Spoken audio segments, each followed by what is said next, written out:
My name is Pablo Boczkowski. I'm a faculty member at Northwestern and director of the Center for Latinx Digital Media. Thank you for joining us today for the very first joint virtual seminar between the program in Latin American and Caribbean Studies and the Center for Latinx Digital Media. It's really a pleasure to have you with us today.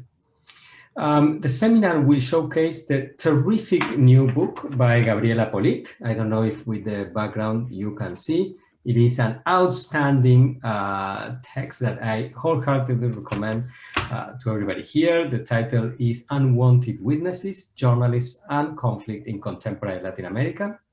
And Gabriela will be in conversation with the director of Latin American and Caribbean Studies, Professor Jorge Coronado. I really couldn't think of a better speaker and topic than today's for the very first joint virtual seminar between the two units. I'll introduce Gabriela and Jorge in just a minute. But before we go to the seminar, I would like to acknowledge that Northwestern is a community of learners situated within a network of historical and contemporary relationships with Native American tribes, communities, parents, students, and alumni. It is also in close proximity to an urban Native American community in Chicago and near several tribes in the Northwest. The Northwestern campus is the traditional homeland of the people of the Council of the Three Fires, the Ojibwe, Potawatomi, and Ottawa, as well as the Menominee, Miami, and Ho-Chunk nations. It was also a site of trade, travel, gathering, and healing for more than a dozen other native tribes, and is still home to over 100,000 tribal members in the state of Illinois. It is within Northwestern's responsibility as an academic institution to disseminate knowledge about Native peoples and the institution's history with them. Consistent with the university's commitment to diversity and inclusion, Northwestern works towards building relationships with Native American communities through academic pursuits, partnerships, historical recognitions, community service, and enrollment efforts. Now, back to today's event. It is my great pleasure to introduce our distinguished speaker, Gabriela Polit Dueñas. Gabriela is professor in the Department of Spanish and Portuguese at the University of Texas at Austin. While her previous work explored the representation of violence in context of armed conflict, political turmoil, and illegal business, her current work focuses mainly on the affective experience of writing. She is interested in the way journalists listen to the subjects of their stories and embrace their testimonies. Her previous books include Narrating Narcos, Culiacán and Medellín, published by the University of Pittsburgh Press in 2013, which examines the prominent role of narcotics trafficking in contemporary Latin American cultural production. Another one is Cosas de Hombres, Escritores y Caudillos en la Literatura Latinoamericana del Siglo XX, published by Beatriz Viterbo Editores in 2008. Meanings of Violence in Contemporary Latin America, published by Palgrave in 2011, co-edited with María Elena Ruenda, and Crítica Literaria Ecuatoriana, Hacia un Nuevo Siglo, published by Flaxo in 2001. Gabriela will be in conversation with my dear friend and colleague Jorge Coronado. He is Professor of Latin American Literatures and Director of the Latin American and Caribbean Studies program at Northwestern University. He's the author of books and articles on the literature, photography, and ideas of Latin America and the Andes in particular. Recently, he was named Series Editors of Illuminations, Cultural Formations of the Americas at the University of Pittsburgh Press. Without further ado, Jorge and Gabriela, the screen is all yours. Thank you, Pablo and Gabriela. Though I can't see you in this view, I know you're there somewhere. I want to thank Pablo first for doing this with us, with LACS, with his Center for Latinx Digital Media. I especially want to take a moment to thank our staff, without whom we can't do any of this stuff. Mora Matasi for the Center for Latinx Digital Media is here, as is Danny Fisher and our staff member at LACS. So they've been, the key people on putting all of this together, right?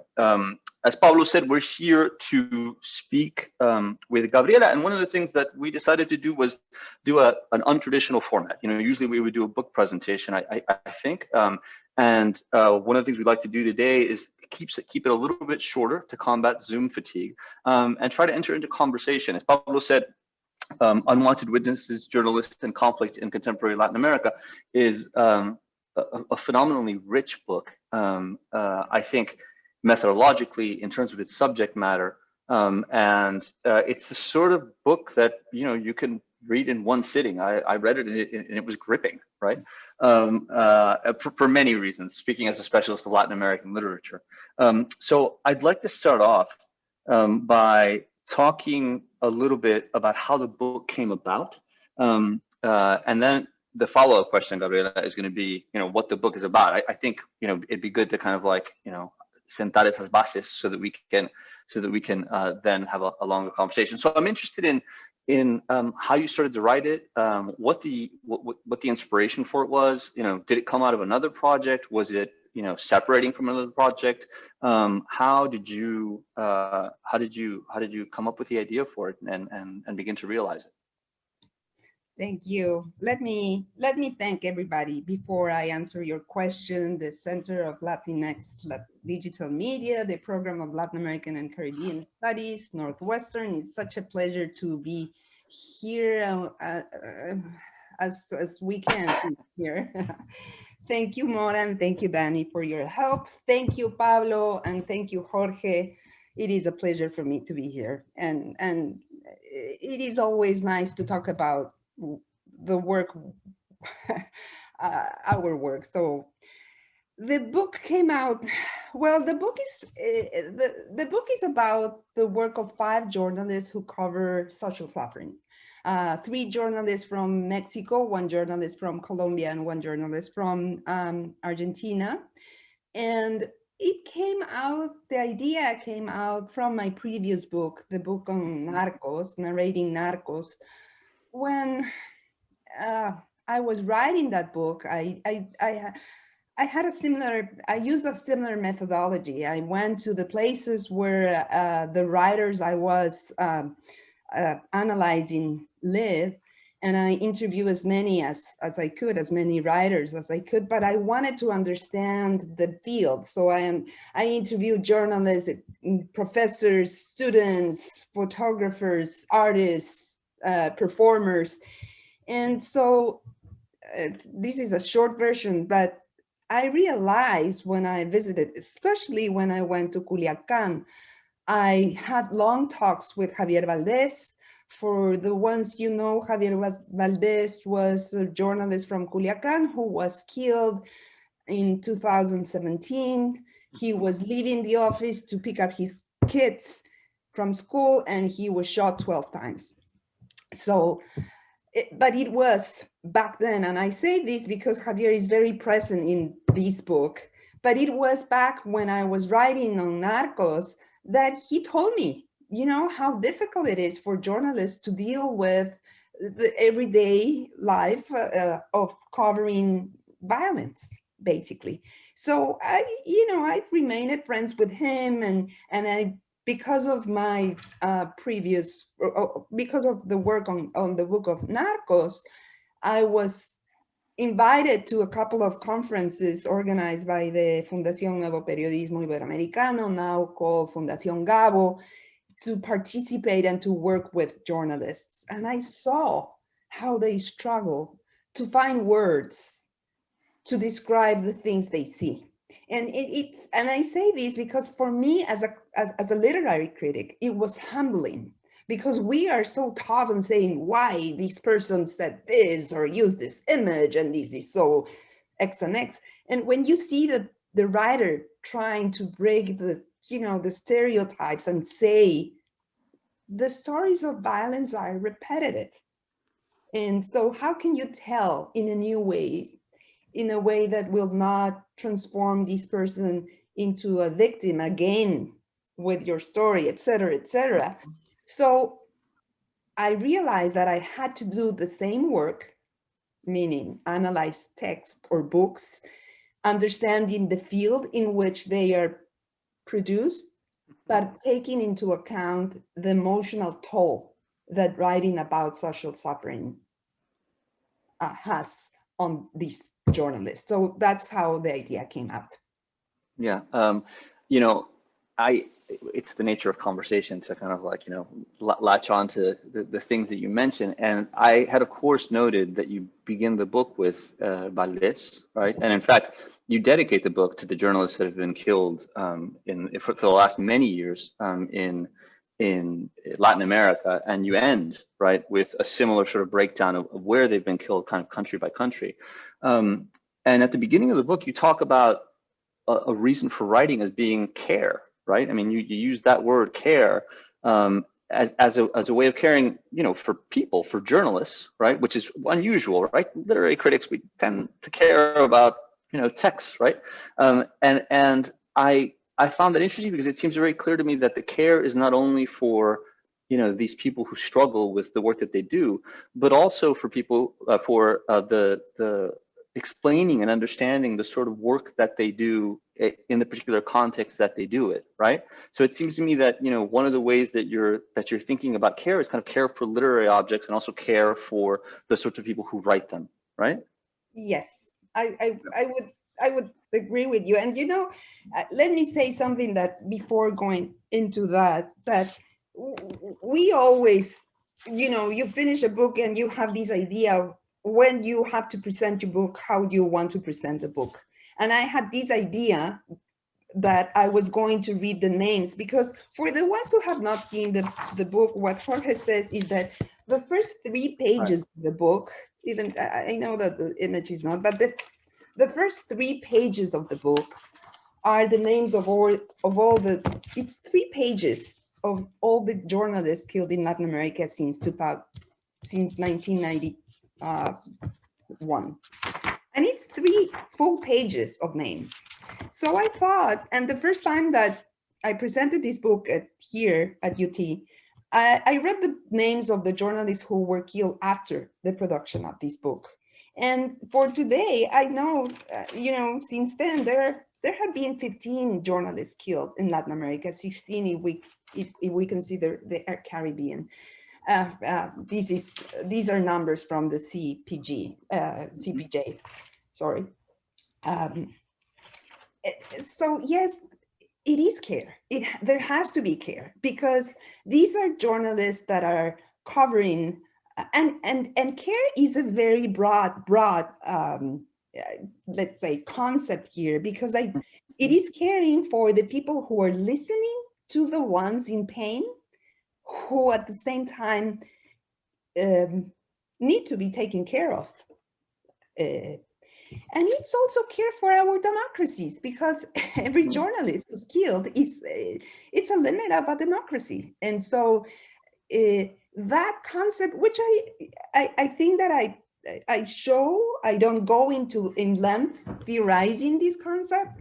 I do go into the ethics of this of this relationship, but I do talk about, despite the fact that the book tells, or the books that I analyze tell stories of violence and suffering and despair and massacres and awful things, I do think that what drives these journalists is caring for those people, caring for listening to these people, trying to make an effort to tell the stories of those people and make them public. It is an important contribution to their societies.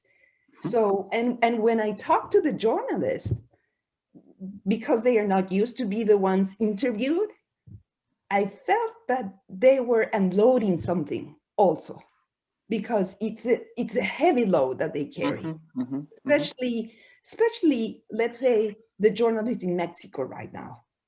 And it was a burden that they could share. Yeah. And that is, the care is there, I would say. I was going to note that to me, it seems quite clear that not only are you serving the sort of function that, you know, the journalists serve for their subjects, you're serving the same sort of function for the journalists, it seems like to me. But also, maybe this is too far a stretch, in the form of the book, the chapters, the 7 wonderfully written chapters, they're really short. They're very kind of to the point. They're economic, and they kind of like consider, you know, not only, you know, historical contextualization, right, kind of, literary form, the relevant theoretical, bodies of work, but also, right, the meat of the stories, right? They're extremely agile, right, as chapters, I would say. But that's not a question, right? A question though is one that I think you probably get asked a lot, and I think it's an important one. You talk about, Valdés at the beginning of the book, and of course there's mention of him and others, but the book is very much centered on women. I mean, it's about women's work, right? I mean, it's about women's writing, right? So, and there are moments when you speak about it, but it's kind of a bit more implicit. I mean, so I was wondering if you could tell us, why? Why is it a book that focuses only on women journalists? Okay, I give you two answers: the fantasy one and the real one. The fantasy one is that I was going to answer to these questions in forums and say, "Oh, I didn't realize that," because that's that's usually what you get when you have people analyzing books about men and saying, "Oh, well, I didn't realize that." No, I don't make the gender point very obvious because I probably, it was some sort of irony in that, but on purpose, right? But I want to say, and I would say, because let's say that to my students, when we talk about the book and they ask this question, I say, we have to understand gender in very practical terms. So when you have the regular, not today, but in the traditional newspaper, you had the guys covering economics, you have the guys covering politics, you have the guys covering sports, you have the guys covering the yellow pages. Usually and traditionally, women will cover all the social, education, health. So that tradition that has a long time there has created this journalism that it's more, because these women go to cover poverty or go to cover health in these areas. This is Marcela Turati saying, I used to cover this kind of, this was my job at this newspaper. And one day I went out and I found out that I was covering a war. And I was standing there and people wanted to talk to me because they realized that I was a journalist. There was a killing the day before. I was the journalist there and they all wanted to talk to me and they wanted to tell their stories. And I realized that I was in a situation in which my job as a journalist was to listen to each and everybody in that line because they make a line to talk to me. And so this is not an essential gender issue. This is an issue of gender because of the distribution of labor within traditional media. So if you talk to women, they have more experience or they are more exposed to talk to victims in a more intimate way, let's say. I would say that that will be one part of my answer to your question.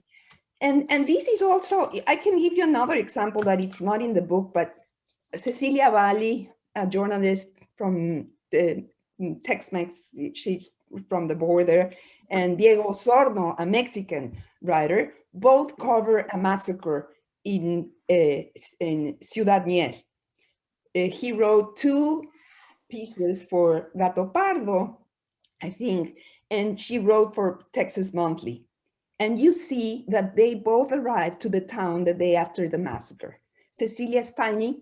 She's probably 40, but she looks very young with a, you can see her sneakers and a jean looking like a 20-year-old. Diego is a norteño, big guy. So if I am in that town, I would be afraid of Diego because you don't know who he belongs to. He has the features, the physical. So Diego tells the story from what he saw in the town. Cecilia says that some people, some family saw her standing there and told her, you cannot be there, come in here and don't be standing there because this is dangerous. So that's, it's a metaphoric story to say there are real things that put us as men and women in certain realities, and we have to understand them in the light of gender, not because there's anything essential there.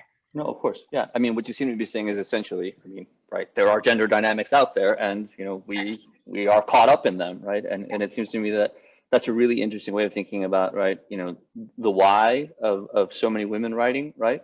But also, ultimately, right, I think the case will probably have to be made of the how, right? There probably is something there. Like, you could probably do a deep dive and think about, well, what is, what are the gender implications of this sort of writing originating, from these particular subjects?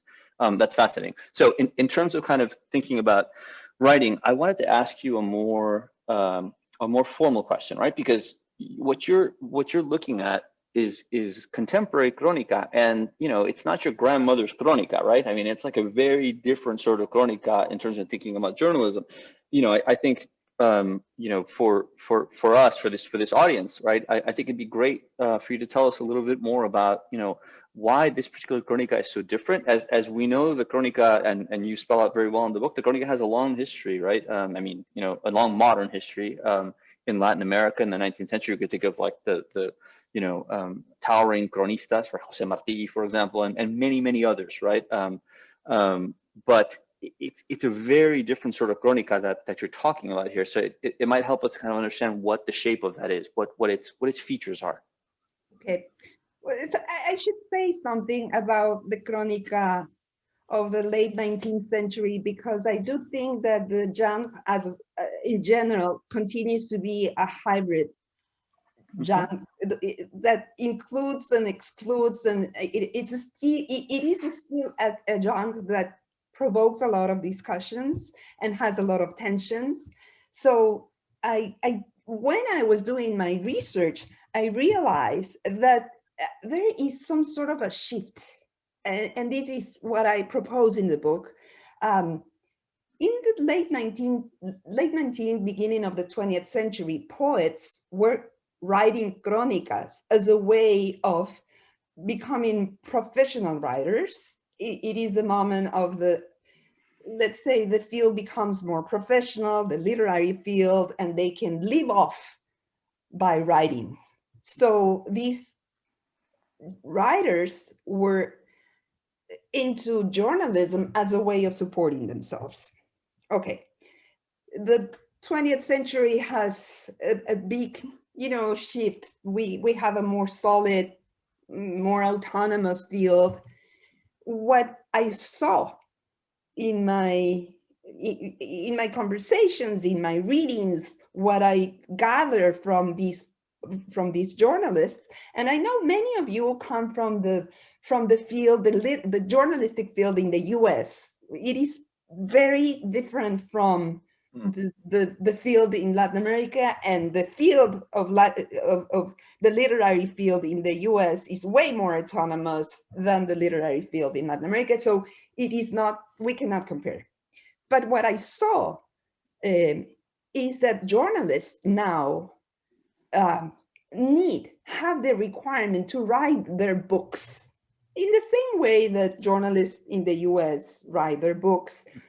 But the promotion of a book, it is not just a journalistic book. There is a promotion of journalists as authors. It is tricky, and I am using the word author, not writer, in the American sense of it. So a few years ago, you might have remember reading anthologies in Spain, from Alfaguara and Anagrama, and some articles in the newspaper calling the cronistas the new boom. Framing that is saying, and more than one person said, the best literary production from Latin America is coming from the new cronistas, and the Fundación dig into it and create. I mean, they have this meeting of the Nuevos Cronistas de India. So the promotion of these cronistas is not the promotion of journalists. They are promoting them as authors. Yeah. So again, we see a tension, but we see the tension in a different way. Why is this?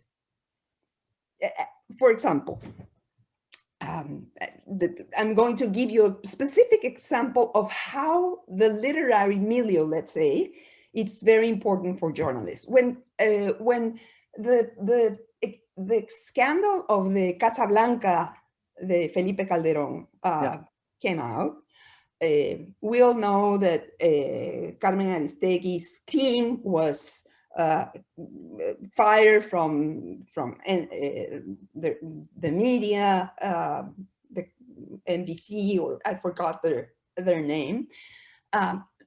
Years after, they came up with the book explaining the whole process in which they did the research for the Escándalo de la Casa Blanca. Carmen Aristegui wrote the prologue for the book, and the owners of the radio station where they work sue her for excess of freedom of speech. The book came out with Random House Mondadori. Random House Mondadori defended Carmen Aristegui. So I'm giving you an example, a very practical example in which media corporations go against journalists, and presses, literary presses, are helping them to come out with their work. It is funny. It's a very funny shift in the way the field is.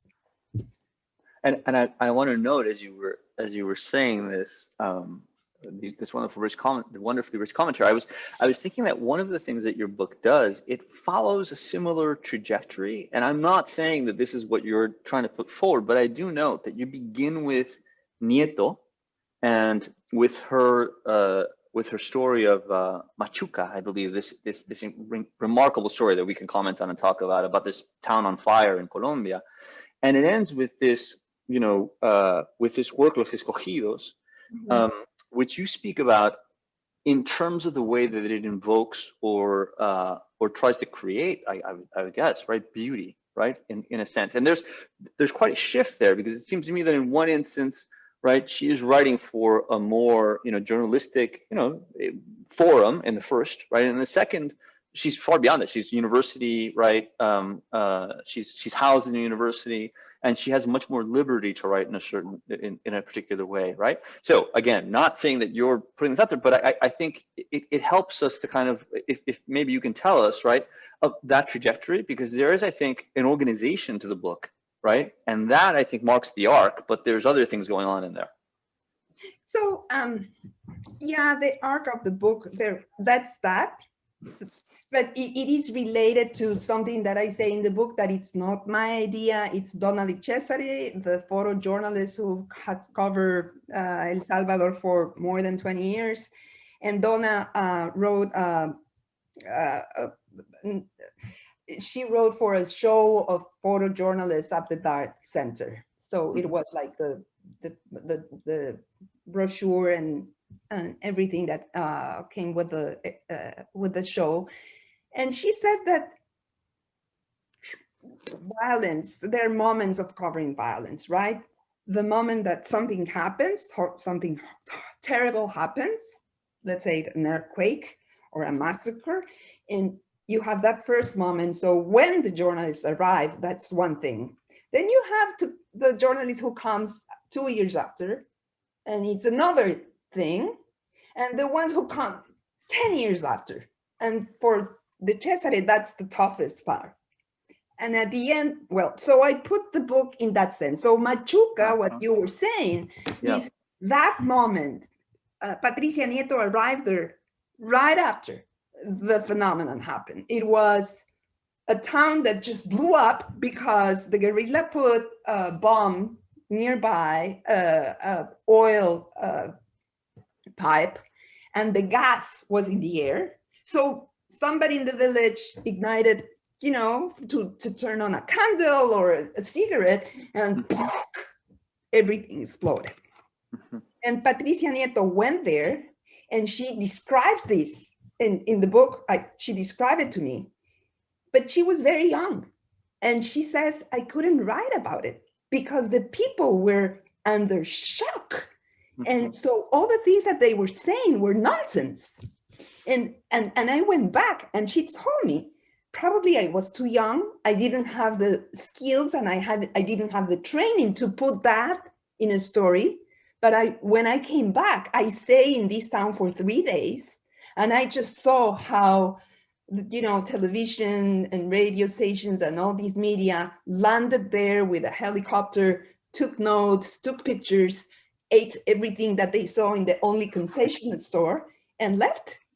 And all of that left her in shock.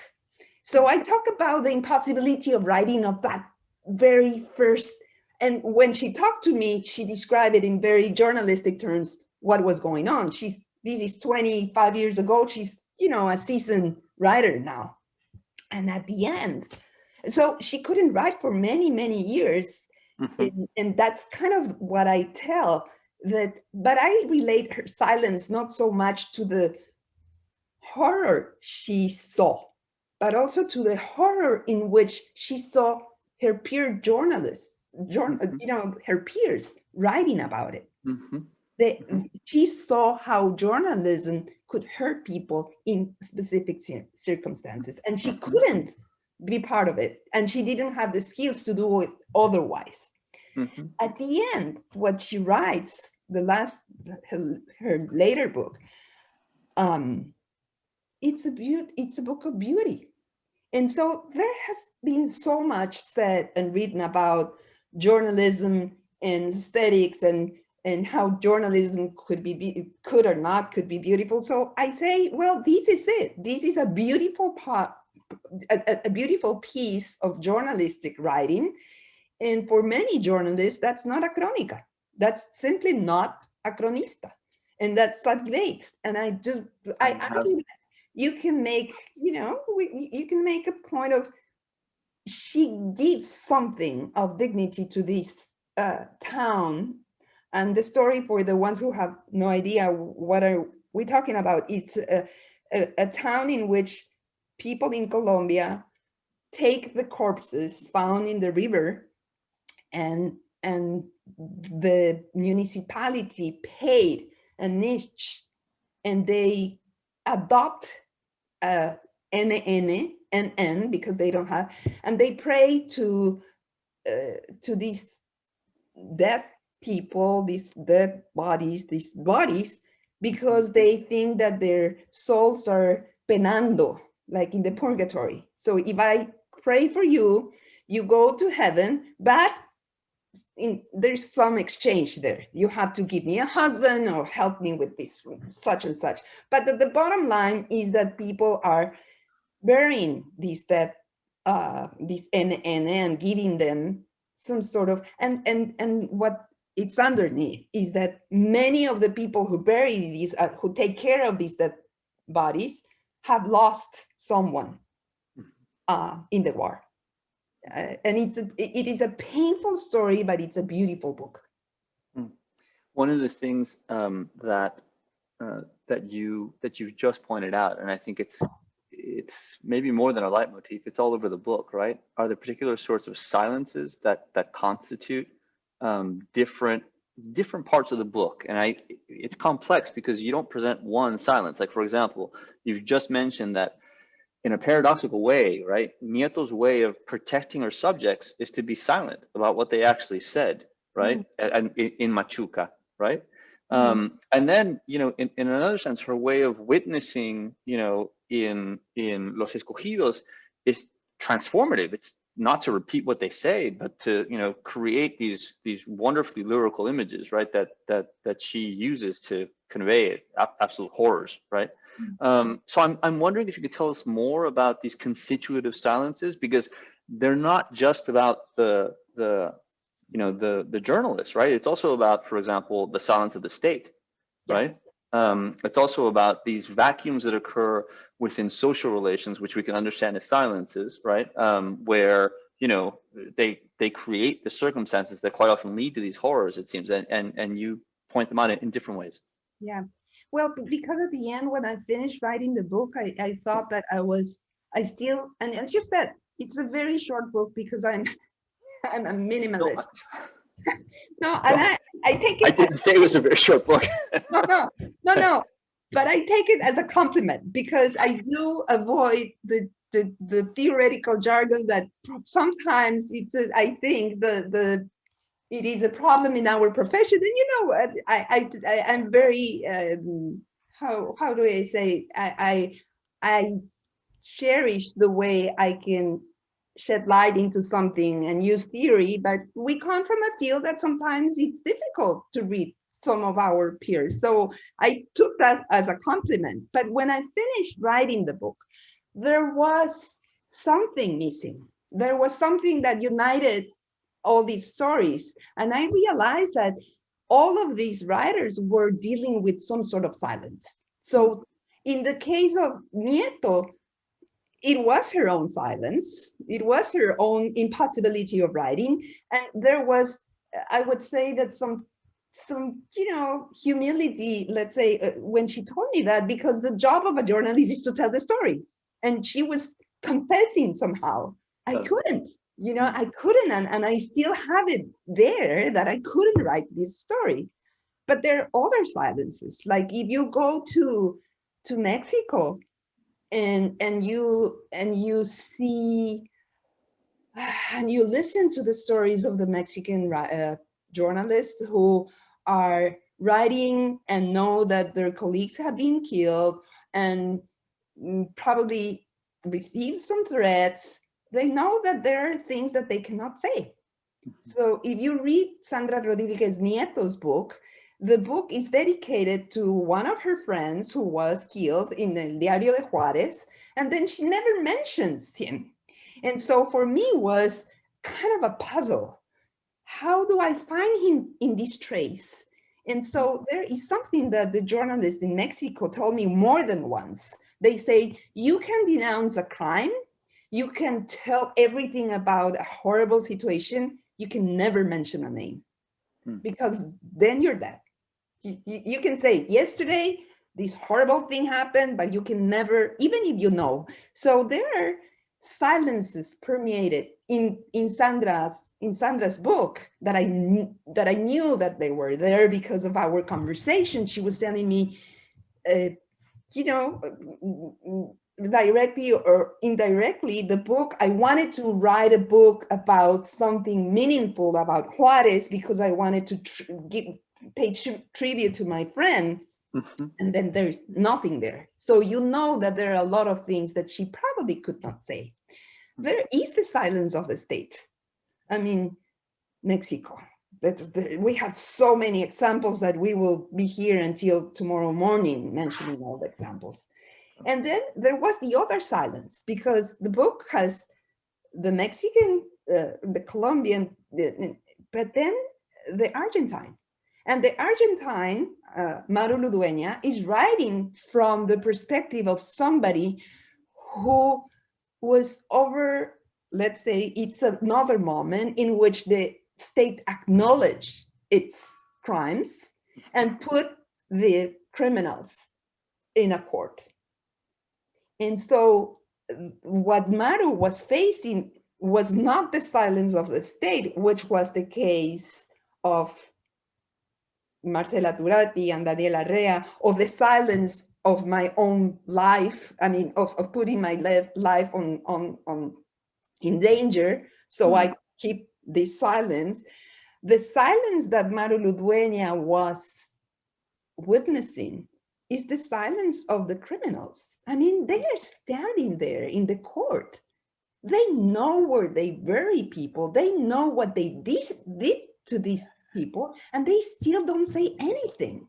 So I kind of characterize and give an adjective to each one of these silences. I don't think that I could, you know, mention all the, but it's you have the silence of fear, you have the silence of, you know, but you have the silence of cruelty.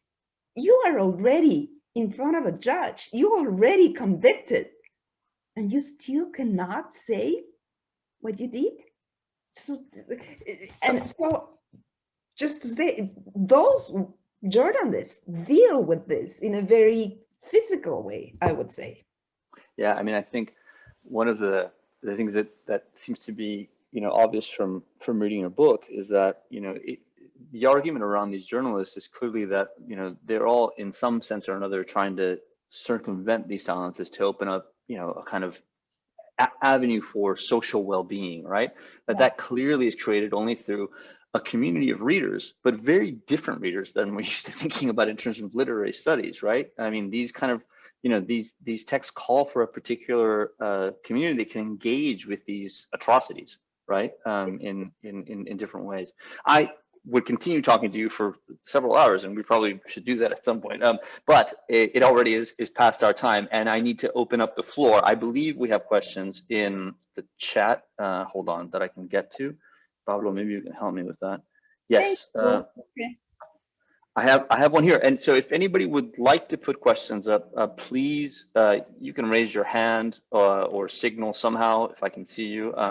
But right now, I'm going to read one by Larry Marks, who put one in the chat box. The question is, Gabriela, by writing about women who are witness to traumatic events, you offer care by witnessing their pain. As you support your writers, how do you build a network of caring that supports you? I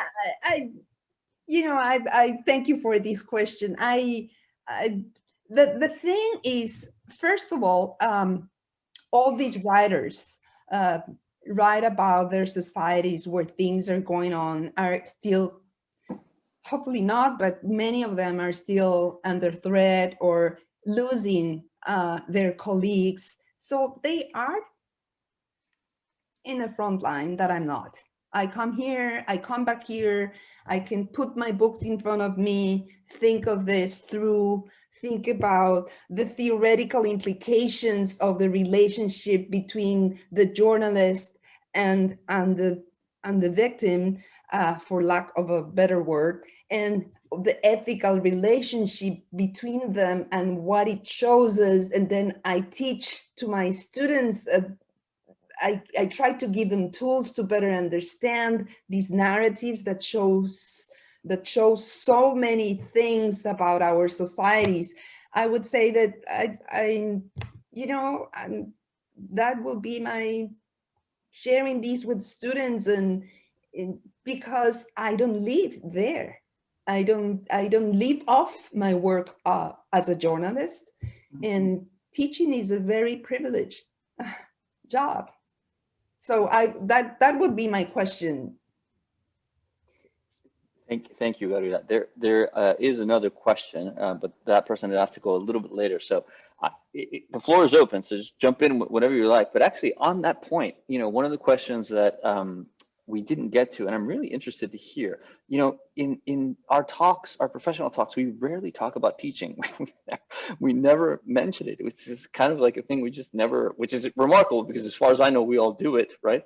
Thankfully. And I wanted to know how you teach these texts and what the reception is like among students, right? I mean, these must be, for any number of reasons, you know, particularly tricky, I would guess, to teach, or perhaps I'm mistaken and they're transparent to students. They're perhaps more accessible than, you know, say, I don't know, Arguedas or somebody. Okay. I would answer this question two ways. One way, undergrad students. I live in Texas, so our student population, many of them come from border towns. So they are not just open, but they are eager to understand and to see what happens to them on a daily basis from a more, let's say, intellectual perspective, of to have tools to understand, even to write about.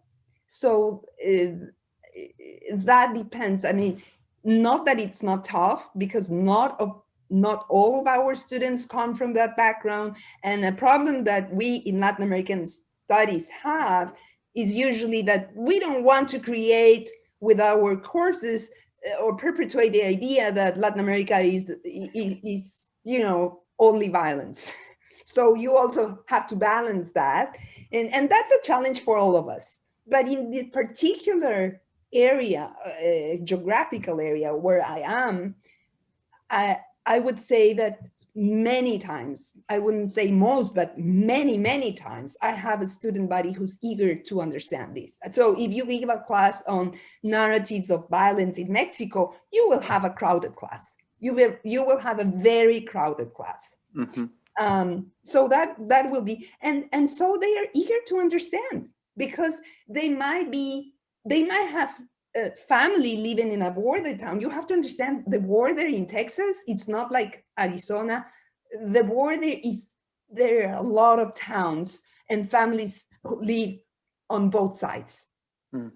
So you have, in Arizona, you have the desert. In Texas, if you see the Frontera Chica, what is called the Frontera Chica, you have a lot of tiny towns that are crossed by the Rio Grande, and the families live in both sides of the border. So that is a very different culture.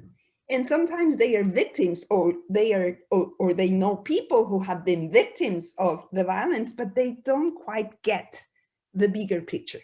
So that's one thing. With the graduate students, of course, the emphasis is to understand not just the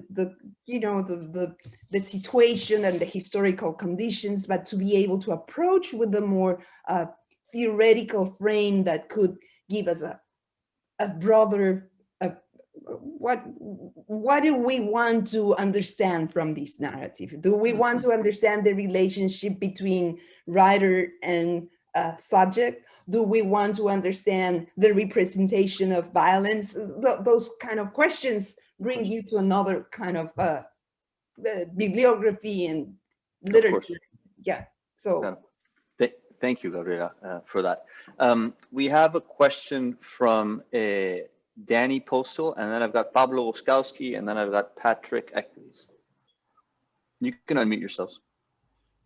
Gabriela, thank you so much. This is a fascinating discussion. And I wanted to ask you about, when you were talking about are they called the Nuevos Cronistas? This group of journalists that you were saying that in Spain, there was this attempt to market them. Is that what they're called? The Nuevos Cronistas? Okay, so Danny, in 2000, I don't remember now the year exactly, but it was probably 13, 14, the Fundación Nuevo Periodismo Iberoamericano, because the discussion about where the crónicas are is not a discussion only in the literary field. The cronistas also want to position themselves somehow. Where are we in the spectrum of Latin American literary production, let's say? So they organized a meeting that was on October the 12th, and in which they invited cronistas under 35, and they called them the Nuevos Cronistas de Indias. Eso. For me, from the perspective of understanding this cultural phenomenon, yes, it was a way of promoting them, more marketing them in that sense. Okay. Thank you. That's what I thought you said. And the reason, when you were talking about that, I did not know about this, but when you were discussing it, it jogged a memory for me, or an association of the 1960s in this country, of the new journalists, as they were known. That was probably most famously Tom Wolfe, right? Gay Talese, Truman Capote, Hunter S. Thompson.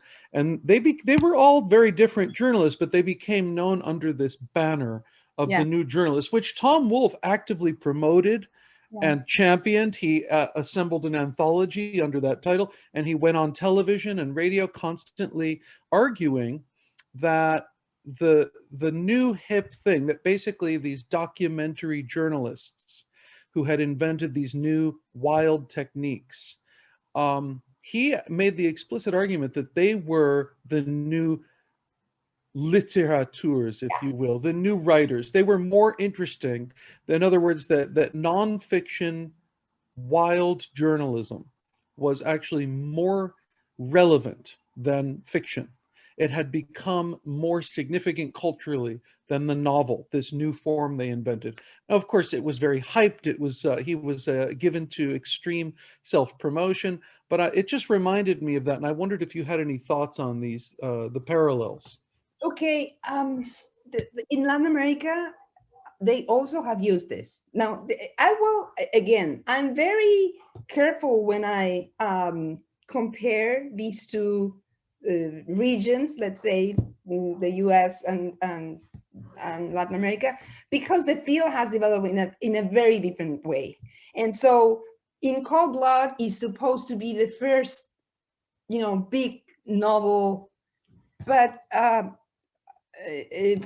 Rodolfo Walsh in Argentina wrote Operación Masacre, which was a reconstruction of a crime using the tools of fiction to reconstruct the crime, and it was published almost 10 years before, because Capote was a delivery for 5 years, and when the book came as a book, it was kind of 5 years, So this is just a hint that we have had similar things, but the impact of Walsh writing was the pursuit of a political impact. He was condemning and a crime committed by the state.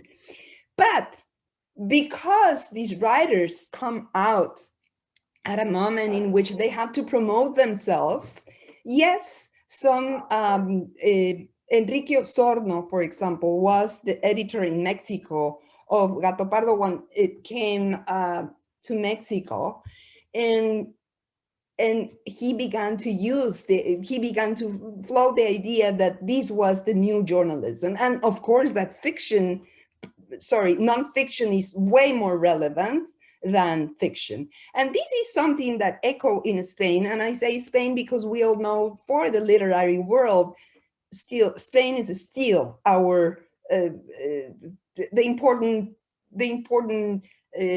market, let's say. So whatever it's said there, it's kind of tossing some sort of tendency or alerting us of some sort of tendency.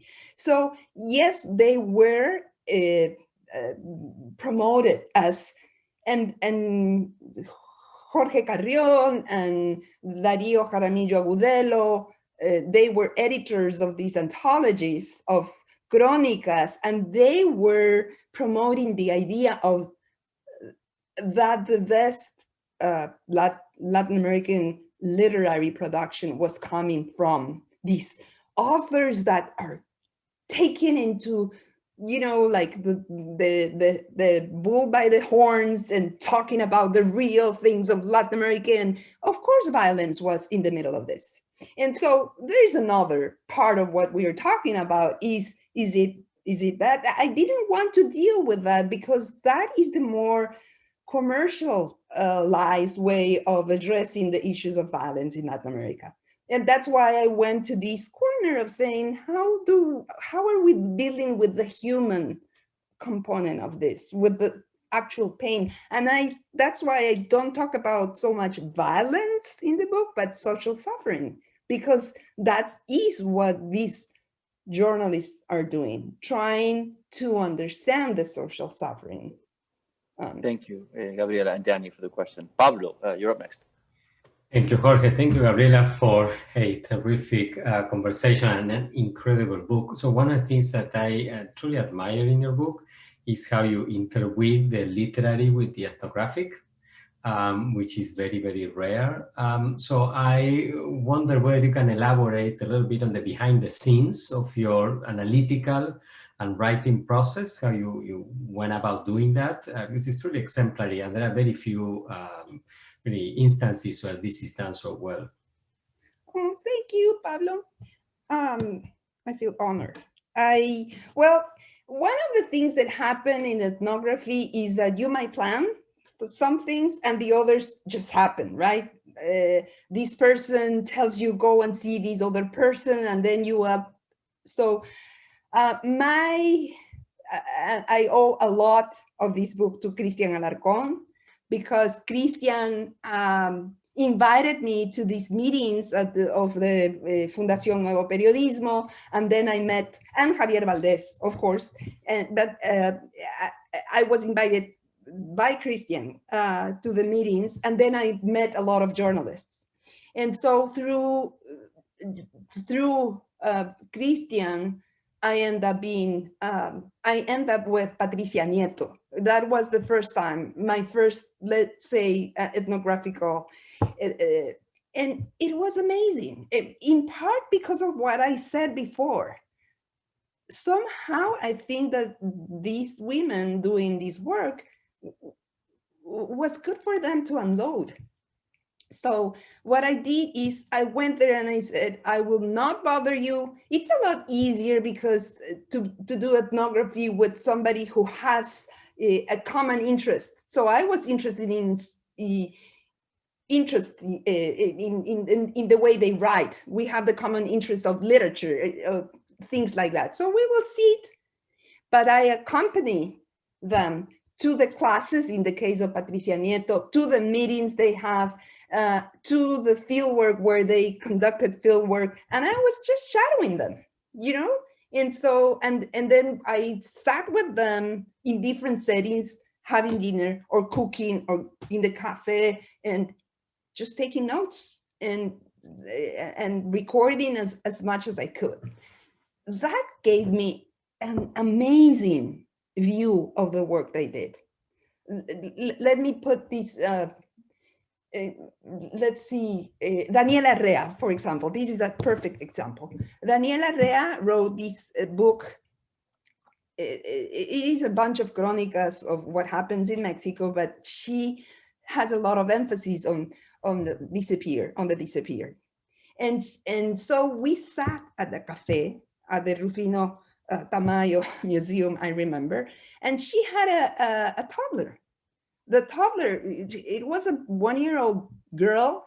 So we sat and we talked while the girl was crawling around, while she fed the girl, while we, you know, were with the stroller. And then she was telling me about the difficulty she had of writing about sons and daughters that were people who had their sons and daughters disappears while she was about to give birth. Because while the other people, the facial and the body of their sons and daughters vanished from her, hers was about to pop. It was so intense. I just remember, and I still have chills. So that was a part of the experience that, and the chapter is about writing up the maternity and writing about the disappeared, the experience of being a mother and writing about the disappeared. And Dani has an amazing book. The end of the book is not journalistic, it's more poetic, because she had to face this, she had to put it in the book. That was part of it, Pablo, nothing more, you know. And so I came back, and so I read Dani's book.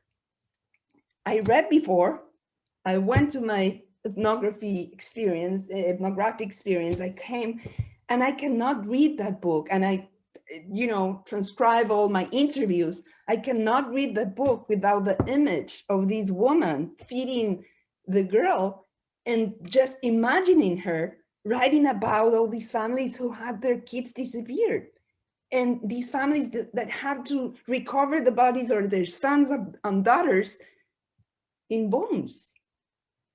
So if the book shows at least a tiny bit of that incredible experience I had, I'm more than, because that's how it came out.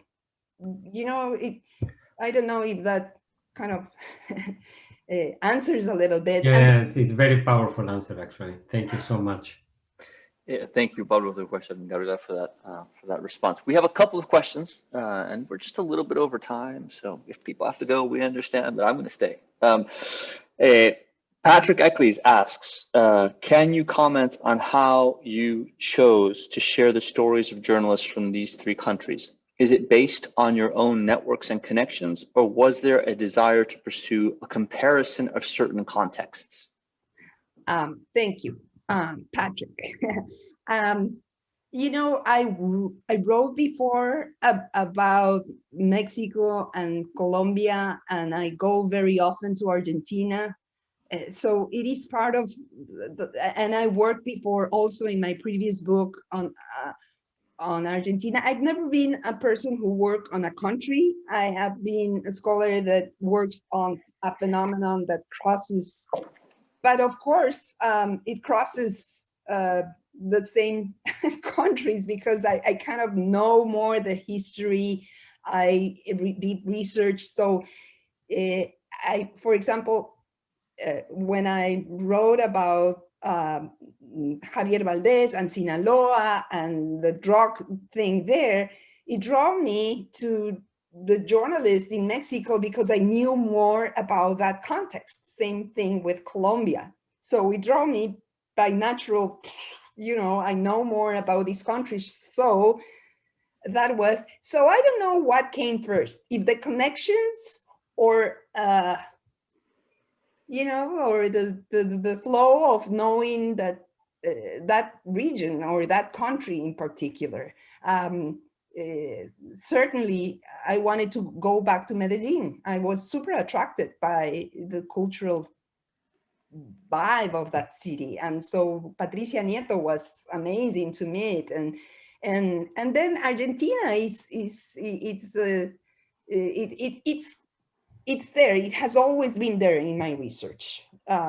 So when I wanted to finish, and the fact that Argentina presents a case that it's different from the rest of the cases, because what I wanted to look at is how do you tell the story when the state acknowledges the crimes? And so it was that's how it came out. There's nothing exciting about it. Well, I think it's exciting. Terrific, Patrick and Gabriela, thank you for the response.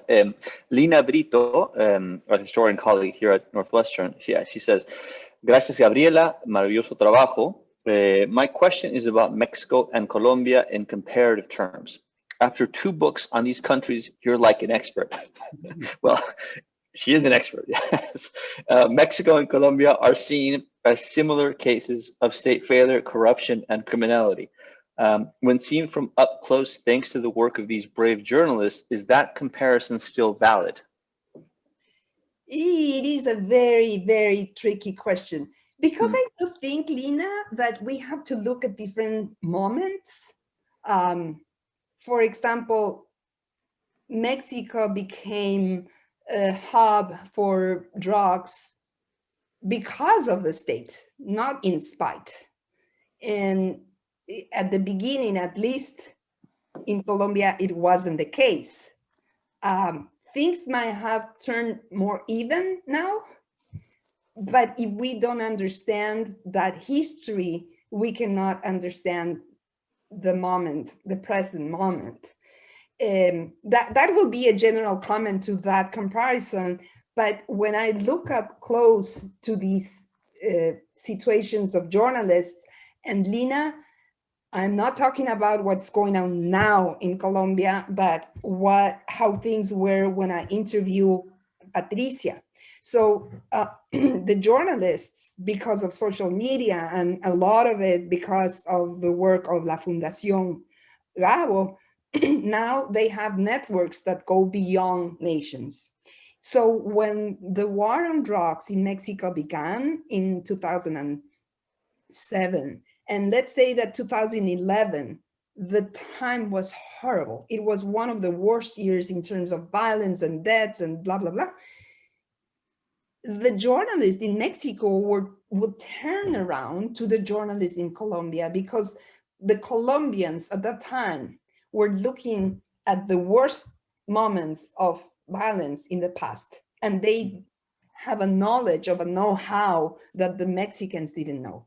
One thing that we have to take into account is that for both journalists in Colombia or Mexico, they were covering, the ones that I interview, they were covering social issues, they were covering poverty, and one day they went out and they had to cover violence. And they have no skills, no knowledge of basic safety issues. Because if you're a war correspondent, you have to be trained to go to a war. But these journalists don't have, not at that point in history, they didn't have any training of how to go to a war zone. So imagine these psychological things that could happen to young journalists that are going to report on the crossfire, and they suddenly are facing things that were not expected because they are not trained. So what I saw is, and I remember this, that Patricia Nieto was invited to give a talk on covering violence, and they ended up looking for a psychologist, because when the young journalists who were in this workshop wanted to learn, what they did was unload this trauma that they have of these particular experiences, and they thought, this is not going to be a successful writing workshop. We need somebody to give us psychological support. So I don't know that is the case anymore now, but I know that in these informal networks, the Mexican journalists would look for help from some journalists in Colombia, because the Colombians knew more. It's so unfortunate, but but that was the case. Yeah. Thank you, Lina and Gabriela, for that. And we have a follow-up question actually on this commentary, a brief one from Danny Postel, who will chime in now. Thank you so much again, Gabriela. What you were just saying, and also what you were saying earlier about journalists, many of the journalists you spoke with, unloading this this image that you used. I mean, it really made me think about how, you know, I'm a former journalist myself, and for a lot of journalists, depending on what kind of journalism you're doing, you're not supposed to be part of the story. You're supposed to absorb other people's stories. You're supposed to listen. Mm-hmm. You're supposed to be you're supposed to process other people's stories and then report them and not make yourself part of the story, right? And as a result of that, a lot of journalists, they're carrying a lot of stuff around with them, and suppressing or sublimating a lot of the psychological stuff that is going on with them in the process of absorbing other people's trauma. And over the last, 20, 25 years or so in US journalism, there's been more of an emphasis on this, what's happening to the journalist in the process of reporting on trauma, reporting on people who have experienced human rights violations and horrors and violence. And so there's this, I'm sure you know about the DART Center for Journalism and Trauma at Columbia Journalism School, and there are all sorts of conferences and workshops and associations on sort of journalists who have been in a certain sense traumatized, but there's this whole levels of guilt. Like a lot of journalists feel that they shouldn't feel that they're traumatized because they haven't experienced the really horrible stuff that the people they're reporting about have. And so there's all these things. I'm just wondering if there's anything in Latin America, in the Latin American world of journalism that you're talking about that's parallel. Is there a discussion going on about the trauma of the journalists for journalists to deal with their trauma? Thank you, Danny. Great question, because of course I know the DART Center, and I sometimes during my research I would go there and see how they discuss about these things, the wording they use, the approach that they have. I know that they have support, psychological support, etc., etc. So Latin America it's another ball game.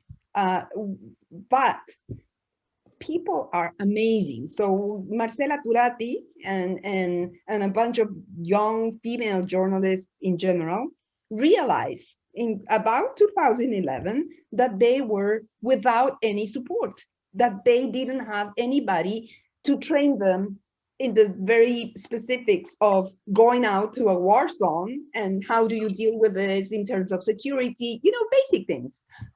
But they also didn't have any training or any support from the media to which they were working on psychological things or support in anything, not even about writing about this violence. So they created, and I'm giving this one example, but there are others, a network. It's called Periodistas de a pie. Foot journalists gives you the idea of journalists who are just walking the streets. And what they would do is, let's say that Jorge goes to talk about journalism in La UNAM, and they would write and say, Jorge, we are a group of journalists. We don't have any money. We will invite you to lunch. Please give us a talk. And little by little, they were having these people until an economist said, you are, I don't remember, but this is all what Marcela told me in a long story, how the Periodistas de a pie came about. And what they do, as any platform, they will, apply for money from open society eventually, right? But what you have is networks, and social media has helped a lot. And of course you have Artículo 19, and of course you have La Fundación, although La Fundación is not giving any support to psychological issues, or trauma issues. That's not what the Fundación does. But they have established their own networks to support themselves. So what the Periodistas de a pie began doing with the use of social media is posting. Today, my friend Gabriela, who's reporting in Veracruz, received a threat. Things like that. But you don't have any, that to my knowledge, something as the Dart Center. Latin American journalists still, if you receive a threat, you will get the network to be invited by the Newman Foundation or any other foundation, because it's a way to protect them. When a journalist receives a threat, the best way to protect this journalist is to take her or him away from. So the U.S. institutions still serve as a protection. Thank you, Gabriela, for that, and Danny for that question. There are, of course, a lot of other topics that we could continue to talk about here. I'm going to show you the cover to this lovely book, just so that you know that it's there. Hopefully, there's a link somewhere in the chat box to the book. I want to thank everybody involved in planning this again. But I especially want to thank Gabriela Polit. It's lovely to have you here. I'm sorry it's in this way, as we were talking about before. Nos faltaría un vino, un almuerzo, algo, no? So that we can speak more about this and many other things, many other wonderful things. Well, because Jorge is not telling you that he and I went to school or took many classes together. So this is go back into history. Yes, we go back a very long way, as is often the case, no? So I just want to thank her again and applaud, right? Thank you. We can virtually. With Zoom.